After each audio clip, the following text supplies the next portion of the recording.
I'm gonna do a little intro real quick. I got you. It's called like the Xavier podcast. So I just be like, welcome back to the Xavier podcast. I don't really got an intro though, but Got you. I don't really know what I be doing sometimes. So, but no, that's cool, bro. You see, you got 5 camps this summer. I camps this summer, yeah. Hey, bro, let's go. You said your season's over too. Yeah, season's done. Like I said, summer, literally, we got a week left with the kids, and then we're just sitting in the office for a week, and then we're out. Yeah, cool, bro. Oh man, bro. Yeah, no, I got 7 camps this summer. Okay.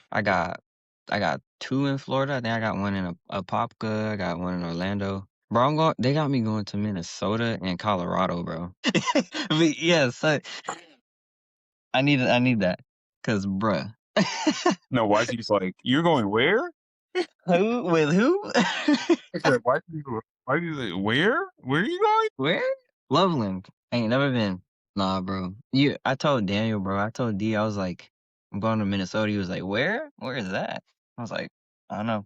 It's like one of them states where you don't even know. Like, I ain't never been to none of those states before. Nah, but bro, I wanted to hop on the call, bro. Hop on the pod. Look, I know, like, we had our little Bible study and everything, with like you, me, I think it was Tyler, all the people. Yeah, and I was just like, bro, I just want to like catch up and see how y'all are doing for real, because it's been a minute, and maybe we talk about basketball. Maybe we talk about like topics like identity in Christ, identity in basketball. Like that's a big one for me. Like on the pod, I was just thinking we could talk about that, or Yeah. just kind of and see what you think about it, bro. Like, what are your thoughts on like the identity in Christ versus like the identity in basketball stuff? Well, I think it depends on, I think it really depends on your level of success. I think there's only so much, like, in order to be like a really good basketball player, like, you really gotta be like that guy, like, no jokes. Yeah, But the issue is that, now becoming that guy is happening earlier and earlier, because now we got middle schoolers who have, hundreds of thousands of followers or whatever. They're expected to be, next up. They're doing rankings for 7th graders and 6th graders. bro. And Seriously, so, of course, in the attention economy and all that stuff, like, things of that nature, and just always constantly being ranked and having eyes on you is going to drag people in a certain direction, where it's like now they feel like they have to perform, and now they're being treated by superstars.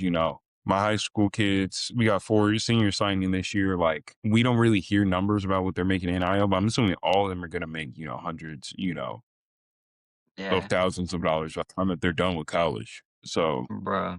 you know No, yeah, bro. No, that's you crazy. literally, that's saying, like, you're getting the life, and they're making so much money for these schools. Like, the money that they're getting back, I mean, that's only a little bit of what they're probably, that's only a piece of what they're actually worth.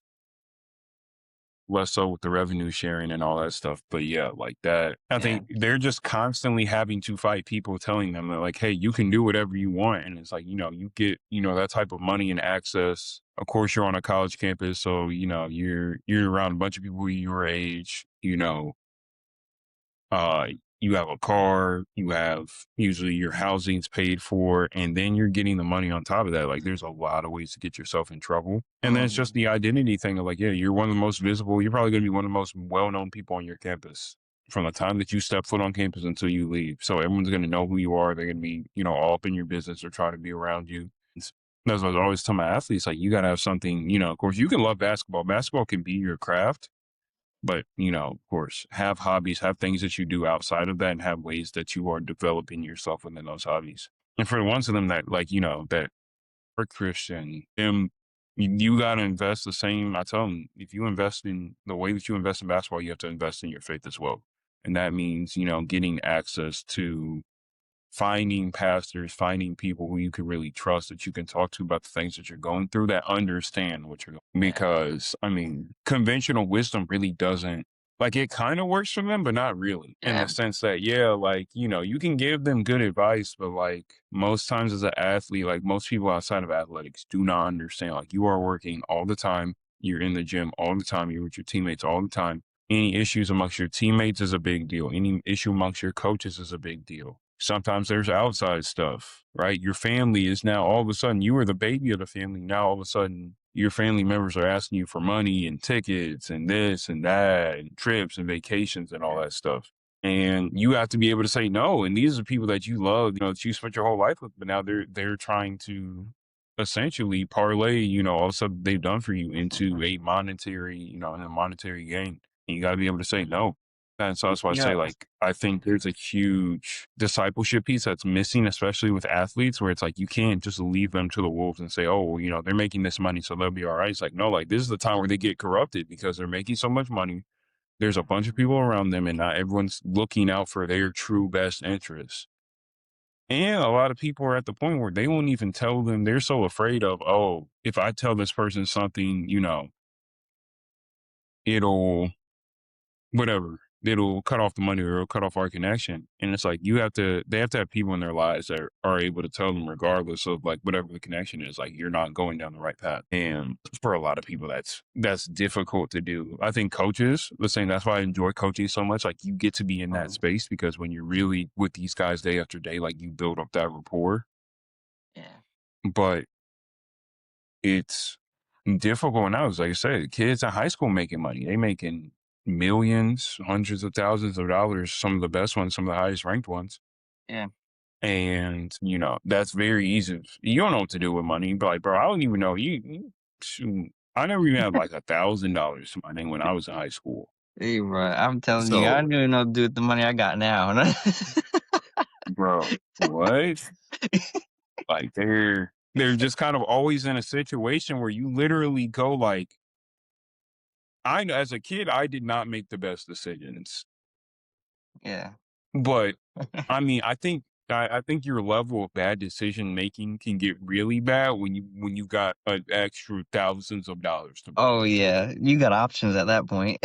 Like I'm saying, it's like how can I badly spend this money? I mean, Bro. for some kids, some kids are cool. Like, hey, whatever, I'm gonna get whatever shoes I want. 2K, Yeah. play the game, Yeah. right? All Yeah. that stuff. But some kids is like, no, like they want to live like rock stars. And it's like, Uh-huh. man, They're gonna get that uh, Bentley. They're gonna get that like, truck. yeah, I mean, Yeah. yeah, dropping bags, designer clothes, all that Yeah. stuff. Yeah, bro. And, not to say that you can't, like, that they haven't earned that, right? Or whatever, just because it's not necessarily bad that they have the opportunity to make money for themselves, but saying, we have seen grown people destroy themselves. People well old age destroy Yeah. themselves, by getting access to wealth at a certain time and it corrupting them. So it's going to be even Mhm. worse for kids. But I think that's the thing with the Christian athlete, and especially I think basketball is beautiful because it's one of the few sports that is grounded in Christianity. Yeah, that part. Yeah. For real. And so like James Naismith was a Christian and he said like he wanted there to be an evangelical purpose to the playing of basketball. And I think that kind of opens yourself up. I think the thing about basketball that's especially important is that you have to learn how to deal with strong emotions. I think the game Mhm. is a very emotional. It's probably one of the most emotional just because of how like Yeah. continuous it is. Like usually there's a lot of stop and start with games. Like tennis, football, you reset after every play. Tennis, you reset every play. Yeah. Sometimes there's 3 or 4 minute passages where you're playing and the game doesn't stop. Yep. And you can have mixed sequences. The sequence could start off well, and then you could make 4 or 5 bad plays in a row. You could alternate, where it's like you make a good play, then you screw up. You make a good play, then you screw up again. And you kind of just alternate. So you really, of course you're Yeah. doing good stuff, but you're kind of getting frustrated as the mistakes mount up. Yeah. And then other Um, times where you're just flowing mhm. and, and that stuff. And that's honestly like that emulates the rhythms of life. Like sometimes it's stop and start. Sometimes you're flowing and you're walking on air and you feel like you can do whatever you want. But I feel like with that, there's a whole lot of emotional things in it because of course the point is to, score points and to stop the other team from scoring points. And Yeah. sometimes you do everything right and you don't score. Ball Yeah. feels perfect coming off your hand, in and Mm. out. And there's sometimes where you're like, oh, that's off. Bank shot, three goes in. Yep. Imma call And on that the the other hand, saber you play gut. Yeah, like, and on the other hand, you play the best defense of your life for 30 seconds and they still make a really tough shot at the end of the shot clock. And then Yeah. you could give up a clean blow by and dude smokes a layup at the rim. And you're like, oh, I'm just gonna go the other way and get back on offense. And like that's life. Sometimes we do good stuff and good stuff happens. Sometimes we do bad things and bad things happen. Sometimes it's a mix. You do something good, something bad still happens. You do something, you make a decision that's not the greatest, and it works out for you.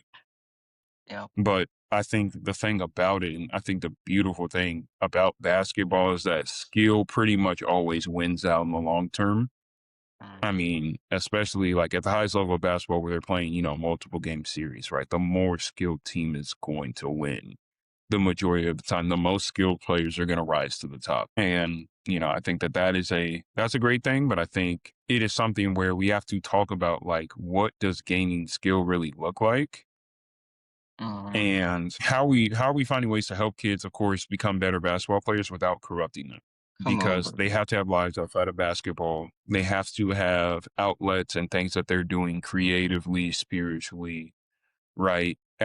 Right, Academically yeah. that are helping them grow. Because if we're just making them good Mhm. basketball players as coaches, that's only part of the equation. And that's how It's you end up with people who is like, oh, how are you so good at basketball? But like your relationship everything with your else is families just are. yeah, yeah. Mhm. Man, that's so And that's good. funny thing, like we talked about it. I mean, it is very interesting, and I hate talking about like relationship dynamics or whatever, but Yeah. you see it all the time with athletes where it's like they have a level of focus and attention to detail and honesty and integrity when it comes to getting their time in the gym, but it does not translate to how they treat their family. It doesn't translate to their relationships. It doesn't translate to their friendships. It Yeah. doesn't translate to anywhere else outside the court. And that's because we talked in that the only thing that matters is how many points you score in that court. Come on, man. Facts, bro. Man, that's so true, bro. And That's so true, bro. Bro, you hit a lot of points, bro. I'm telling you. No, that NIL deal stuff though, bro. Like, I out here, I had an opportunity to train a UF basketball player like maybe two mm, weeks ago or something like that. mm, And he just got an NIL deal, and I think his brother also got one too.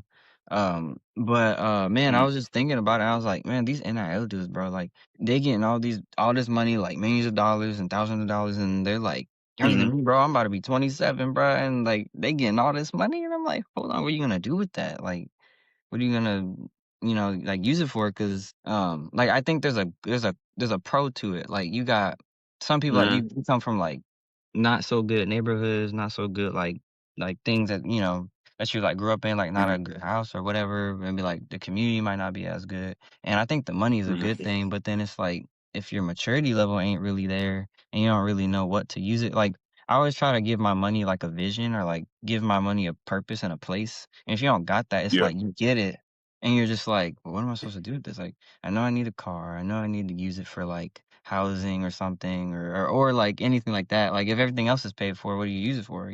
So no, that's so true, bro. That's why I try to tell my athletes too, man. Like I try to tell them that like I'm training you in skills. I'm getting you better because like I'm working on your body positioning. I'm trying to get you better at a better ball handler, better shooter, better IQ, especially like point guards. Like you guys are like the leaders of the team, like the coach on the floor. So it's like instead of being like try to translate that to being like a leader in your home or being a leader, out in your small group at church, or like, doing kind of trying to translate it. And I think what I'm finding, bro, especially with some of the athletes that I'm training now, is everyone has different like learning styles. So it's like Mm, there's a lot of athletes where it's like some of my athletes learn from seeing me do it, like, they learn by example. Some of them learn by me, like, writing stuff. I'll write my workouts down, and I'll show it to them because 'cause I'm like, "Oh, they're, like, visual learners." mm, And then some of them, it's like, you gotta really, like, hype them up. You gotta get them to wanna do it. You gotta, like, create the environment to make it, like, good for them. You gotta turn the music up. You gotta figure 'cause it's like you almost gotta, like, cater to them, serve them, and then it's like once they feel served, then it's like, "Okay, then we can work with each other. I can kinda spit some game, like, whenever I got the time to you or, in between practices, in between, like, hangouts or in between, like, what's that called? Like, cause I take, like, 2 minutes, like, after every single set like, in between sessions and stuff to, like, kinda, like, mm, debrief. So I can be Yeah. like, "Hey, how's your day going? How's the relationship with Mm. your mom, with your dad, with your this, that, third, church?" So yeah, bro, I feel you on that, man. Like it's important, bro, because you put in so much work, man. Like especially when you go to college, you put in a lot of work. It's hard to have time outside of basketball, especially when you're in like academics and you know pooping. But Yeah. It is these yeah, are bro. like they're brands now. They're companies, they're brands because every year they're either playing, hey, I want to whatever, I like where I'm at, but I have to work hard enough to, keep my scholarship at this school, or you're auditioning for the transfer portal if you don't like where you're at. Man. And, they're probably going to implement new rules now about transfer portal, but yeah, it's been a free for all, the last couple of years with people, just trying to figure out like what works. What am I going to do? Like, whatever my coach leaves, like, okay, now I have to go into the transfer portal and find a new home.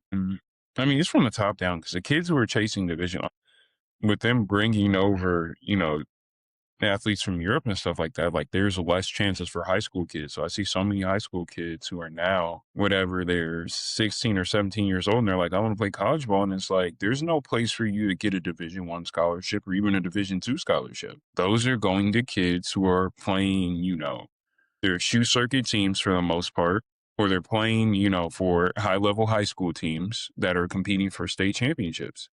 So if you're somewhere in the middle, there's no room for you. Like you're gonna either have to go to, a junior college or NAIA, or like you're going to have to spend an extra year in high school. I see a lot of kids, spending the extra year in high school trying to play prep ball or whatever. Mhm.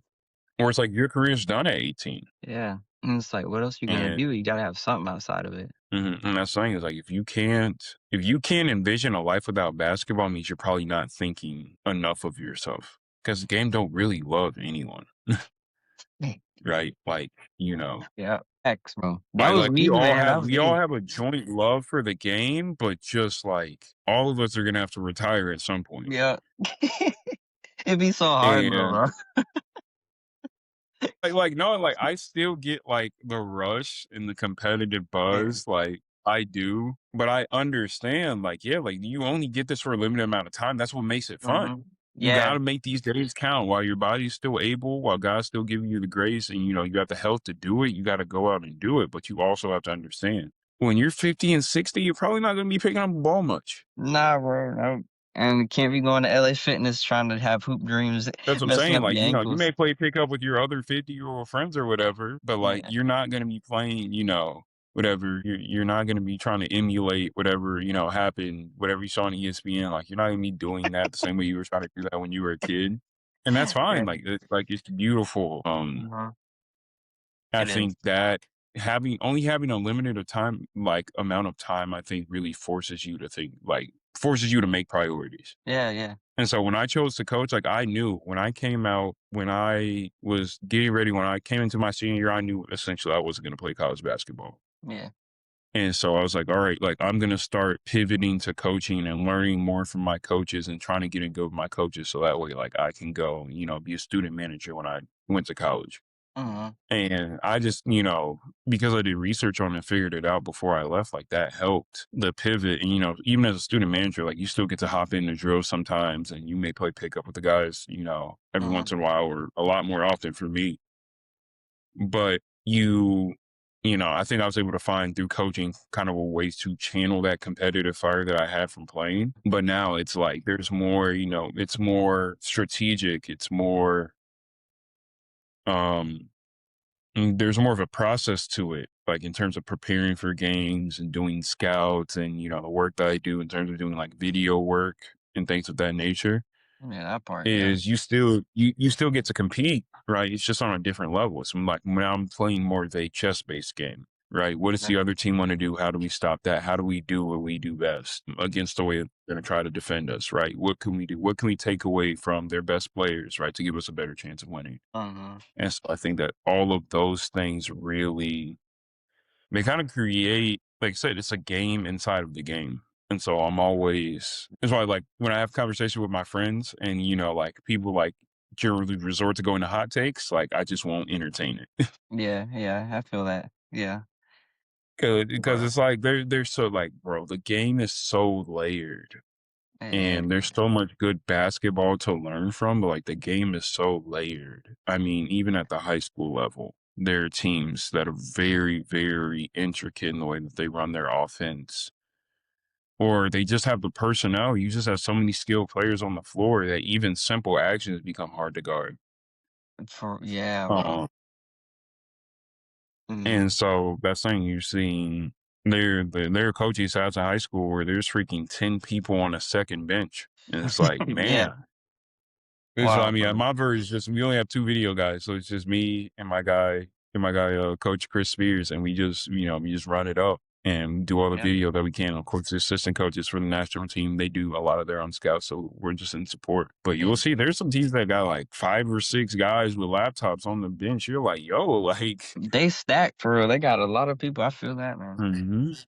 Hmm. But that's the thing. Even the high school game is turning more into the college game. The college game is looking more like FIBA and EuroLeague, Yeah, that's true. and I then the noticed that. NBA Yeah. and the NBA is, continuing to stay the NBA, but like I said, the skill level is ridiculous. And yeah, the good thing about NBA is like they pull from everywhere because they're getting coaches from all around the world. We've seen like Isolo, they pulled him from Paris basketball, which was in the Euro League when he was there. Like they really understand it. But like it truly is an international game. And so it's like and for me as a coach, there's endless inspiration.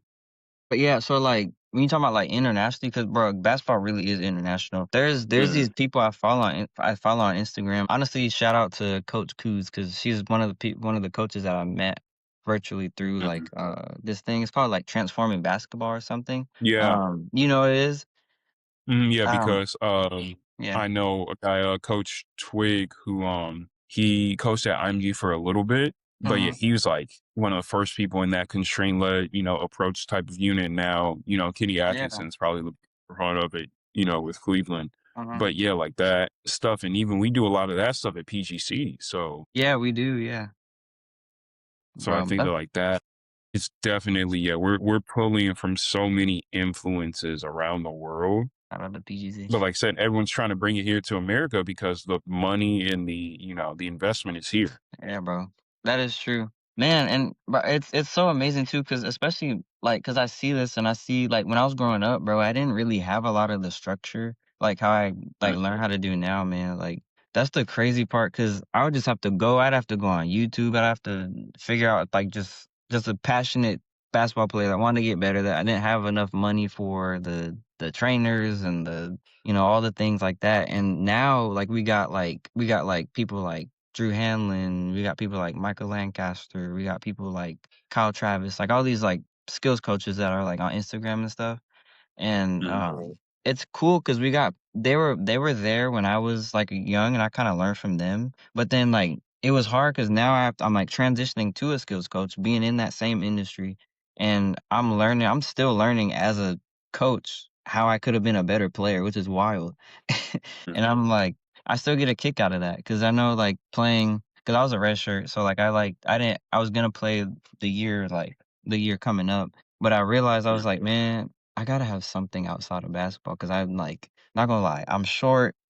I'm mm, not the biggest. mm, I'm trying to be a little realistic, bro. Like, yeah, and I was like, you know what? I enjoy coaching and helping my teammates get them better to play like the starting spot and just kind mm, of like getting them what they need and stuff. And there's a ton of preparation that goes into that, bro. Like, a little bit. I feel like it's a little bit more like being a coach is I feel like is a little bit more strenuous mentally than it is being a player at times because mhm, you gotta almost think for the players also, and then when you think for yeah, them it's like you're like almost, it's not parenting but it's kind of like parenting in a little bit. You gotta kind of like go back and forth with them and you gotta motivate them, you gotta help them because they're like younger, and then you gotta like I got like parenting books just to help me out just because I want to see yeah, how what they got to say. But it's no, it's crazy, man. Like the game of basketball, bro. Gotta have something outside of it, and just good, bro. I love it. mhm. Evangelical, bro. But yeah, I mean, But yeah, like I think I'm at the point now where, especially now that I'm getting bigger and bigger opportunities, is, yeah, really just trying to find kind of like a leveling point. Yeah. You gotta find. I know, like, nah, go ahead. What you say? Well, yeah, it's just like finding, finding that leveling point of like, hey, like I said, it's an emotional game, but I think the reality is it's the best place to like basketball is also the best place to work on your self control because you're never gonna be in that type of environment. Most people you can't replicate that type of Yeah. environment where like things get heated Mm-hmm. and you gotta be able to stay calm, not only, to not get in trouble, but just for your performance. Like there's a level of performance psychology that you get to work on. And it's like trash talk, I mean, it's not against the rules. Like, people are like people are allowed to trash talk to you and talk a little crazy as long as they don't go overboard. Yeah. And you have to learn how to handle that. Like you have to know who you are. There's a level of identity you have to have within yourself to be like, hey, like I'm not going to like I would say basketball is a great place to practice the fruits of the spirit. Yes. Come on, bro. Yeah, absolutely, bro. It Because really is. you need some kindness. People are gonna screw up and you can't lose your Yes. mind on them. You need some patience, Yes. right? Other team goes Yes. on a 10-0 run. Like this is not the time to flip out. Self control. You need self control to prepare for the game. You need self control in the game. You need self control after the. Come on. Exactly, bro. You need to Talk show about long love suffering. too. Yeah. You're going to shoot thousands. What I start doing a lot of times is like, Yeah. hey, like whatever. I play men's league. I'm like, hey, how many shots did I take tonight? And how many shots did I take this week? But yeah. And it's like, bro, even at best, it's like I'm taking 50 to 100 shots for every shot I take in a real game. Bro. And Whew. for pros, I feel like that's more in the hundreds. They're probably in the hundreds of thousands. Yeah, for real. Long suffering, bro. Mm. And it's like Gotta be good. thousands of shots. Like, forget the Yeah. hours. It's the repetition. Like every shot you've taken, you get in the game. Yeah. You're a role player, right? You may Mm-hmm. practice thousands of times and you get 3 shots per game. Mm-hmm. Figure it out. Make or miss. Figure it out. Yes. That's what I be saying, bro. I be saying like the preparation before a game is like way harder than getting in when you're actually in the game. Like, cause you don't know what's gonna happen, and then it's like your role could be to be a corner three, but you're just practicing and putting up 1,000 shots like every day, practicing for those Mm. 3 shots you're about to miss or make in the game. So it's like, bro, the preparation is always like it's always harder than the actual game at times, cause and I think it's supposed to Yeah, be like I that. think it unveils a lot about your identity. It was funny. Gilbert Arenas, he had like this great clip, and he's talking about it. He's like, you practicing, you prepare, you shoot 20 shots in the game. It's very rare that you're going to miss all your shots, and it's very rare that you're going to make all your shots. Yeah. So why are you losing your mind about the outcome of it? And it's like that's not just a good basketball lesson. That is a good life lesson. In a given year, 365 days a year, you're not like the chances, even if your day hinges on 10 main things that you do, you're not going to get all 10 of those things right. Yeah. You say like, and they say we make hundreds of choices, but let's just say the 10 main choices you make in a day, you're not going to get them all right. And you're probably not going to get them all wrong either. It's going to Mhm. be a mixture. You're going to be 60-40, 70-30. Some days you'll be Yeah. 80-20 Mhm. or whatever the case may be. Yeah. But it is how do you respond? And that's saying that's what makes great basketball players. One, like they're adaptable, but then also there's an element of their skill builds them out of situations, the things that they practice thousands of times, right? Yeah, It yeah. doesn't matter put a hand in their face because they practice. It doesn't matter that you're double teaming them and you're pressuring them and you're playing them tough. They've stayed in the weight room, they've lifted weights, they've played in tough competitive games, so they're used to it. I'm Yeah. saying it's like what really makes the NBA players like it's really not the workouts, it's the practices. Yeah, exactly, It's yep. like not only are they making more shots than you, but when they play and when they practice and they do these drills, they are going against guys who are big, strong, fast all the time, sharpening their sword against guys who actually want to stop them because there's money on them. Mhm. Oh, yeah. Definitely, exactly, bro. Yeah, But that I say money's it's huge it's over the there. same thing when we talk about discipleship is how many of us are really in community with the type of people that are creating, that environment for us where like you truly you're with them. You're like, this is a person where I actually want to be like them when it comes to, being in the faith. Yeah, yeah, exactly. Yeah, saying that, I've been lucky, being in good churches where the pastors are actually active about, trying to disciple young adults. And that's the Mhm. thing is like before I turned 21, 22, probably like I needed this, the stuff that I've gotten the last 2 or 3 years, the stuff I need when I was in high school. That part, yeah, exactly, bro. For real, man.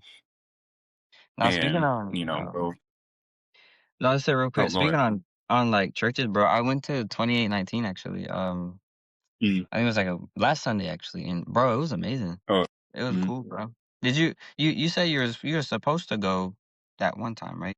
So yeah, I've already been once. Myself and my friend, we were supposed to go to to that big event that they had at the arena this past year. Oh, yeah, yeah, But yeah, it just ended up not working out. Line was incredibly long. yeah. People were lining literally all day. Like we were going to morning service at my brother's church, and people were already lining up, and I was like, all right. Well, yeah. That's kind of how it was when I went too. Nah, that's cool Yeah. though, bro. And I Yeah, think it's bro. cool. And like I said, I love, big churches are like, it's nothing new, especially like during like the ministry of Jesus. Like Yeah. the like big churches are nothing new. Mhm. I mean, at least with 2819, like we know, like they're really, trying to teach, biblical concepts as much as they can. Yeah. But it was just a thought I had because I was sitting, like I said, we were in that line probably for like 4 3 4 hours. Dang, And I was like, dude. if I'm looking to Bruh. stand out in this line for 4 hours for one event, right? Like, just can I put Yeah. that same amount of effort into my local church? It's True. like, would you show up for a church event at your local church with that same fervor and with that same, intensity? Yeah. Yeah.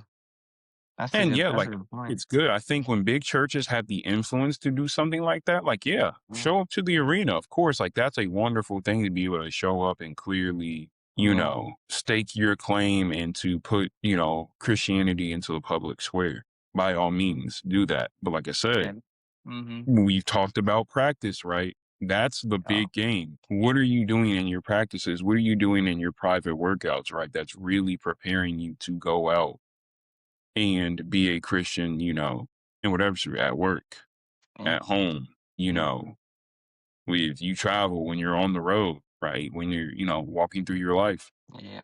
And that's really my main thing. It's like there are no superstars in Christianity. Like the Father, Son, the Holy Spirit, superstars. Everybody else plays a role. Man. So that's, everybody's a role player. Like we gotta get to a point where we understand, like, hey, we can't be everywhere. We can't do everything for everybody. And yeah, just having those big, like I love seeing events like that, but I also love the fact that, I go and I sit with my young adults group and some days it's 5 of us, some days it's 15 of us, some days it's 5 of us, some days it's 10 of us. And we sit and we learn. And then more so, I think sitting with my friends and just having conversations, about the faith. So days where I would go out with my friends and we literally rebound for each other and shoot for each other and make, 200, 250 shots. And then we play against each other and then we go eat and, just be boys or whatever. Exactly, And bro. it's like, those are the days, like you can have an unlimited amount of those days. You're not going to Mhm. have, you can only have so many big events, Yeah, man. but It's true. That is true, man. There ain't nothing like, man, going to small group, going to youth group, going to young adults, bro, and just like hanging out, talking about the word, bro. And then like my church back in Cali had like a basketball hoop outside, so we would hoop or we would talk about the word, we'd hoop, then we go get food. I want to get back to like 11 p.m. sometimes or like 2 a.m. or like, and I was cool with that, bro, because that right there is real life, bro. And that's something that I'm like right now. I'm like, man, I'm getting older, and all my friends are all tired. Everybody getting tired. Like people are tired. We got a plan at March 22nd, at 2 p.m. We can hang out. Yeah. So nah, yeah, it's true, bro. like that, yeah.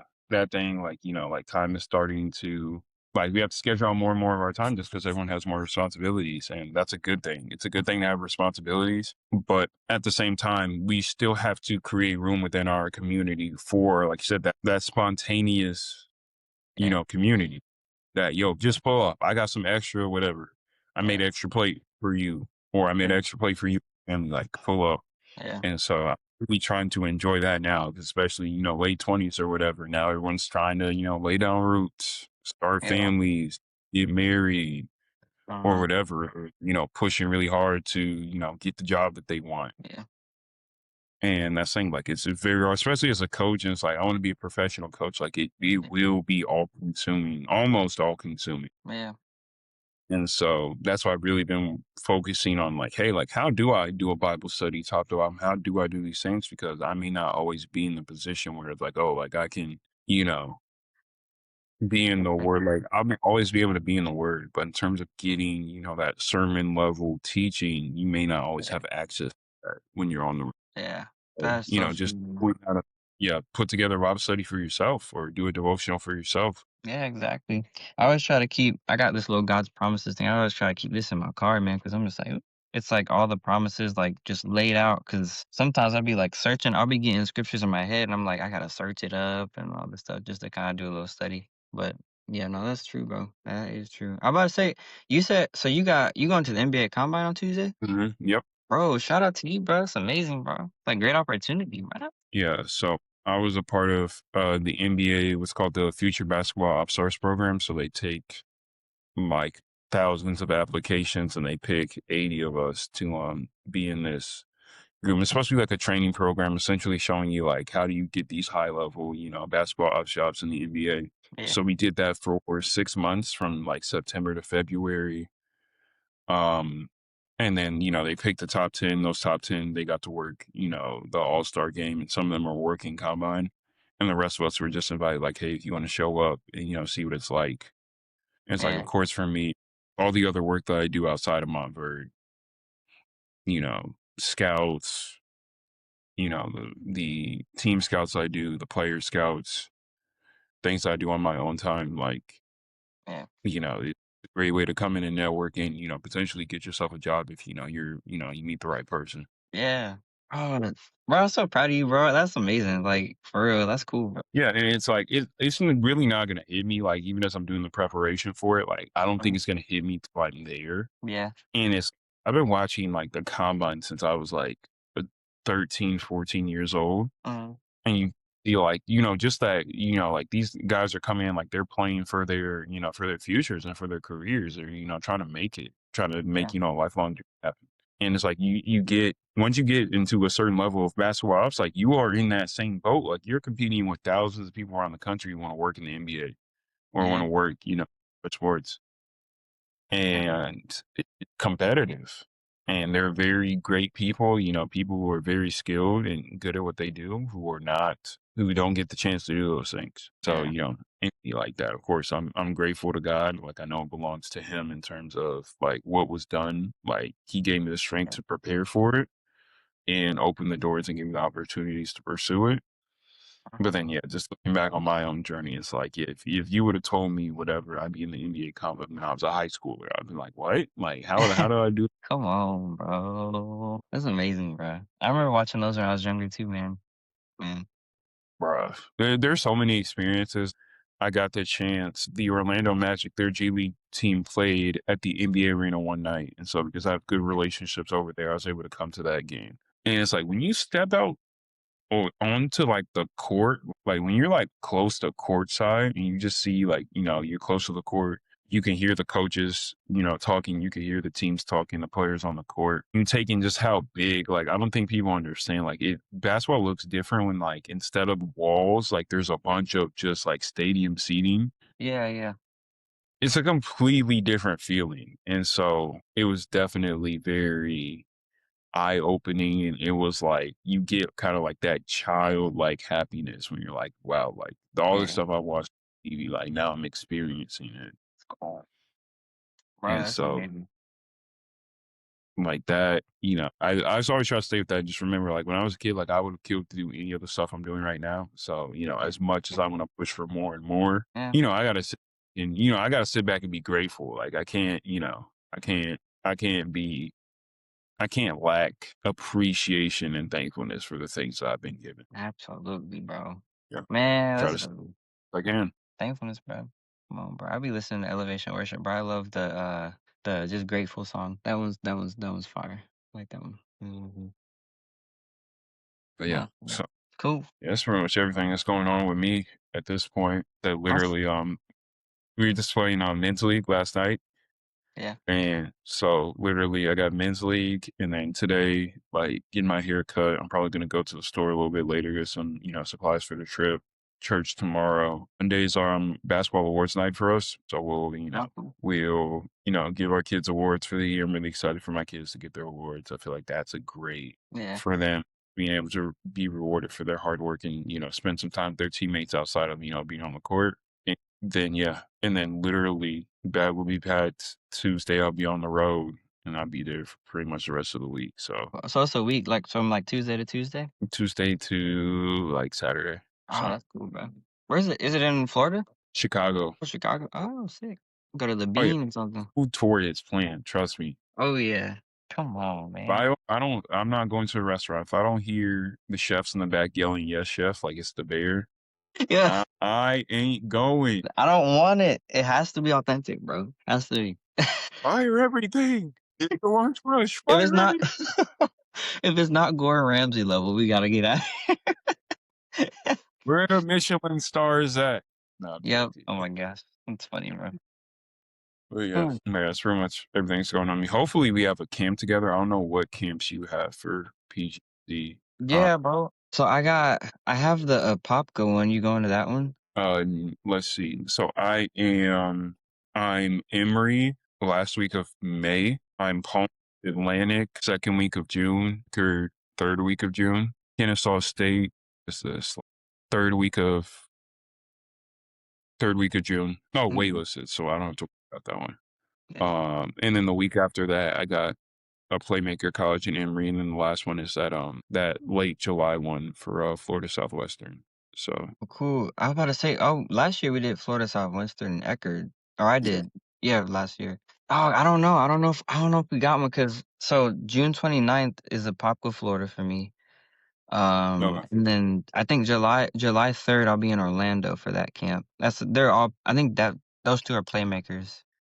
hmm And then I think like July 20 I have to look, but it's like July 9th or something like that. Let me go ahead and end this real quick, but uh yeah. Xavier podcast, we out. It was great talking to you. No, bro.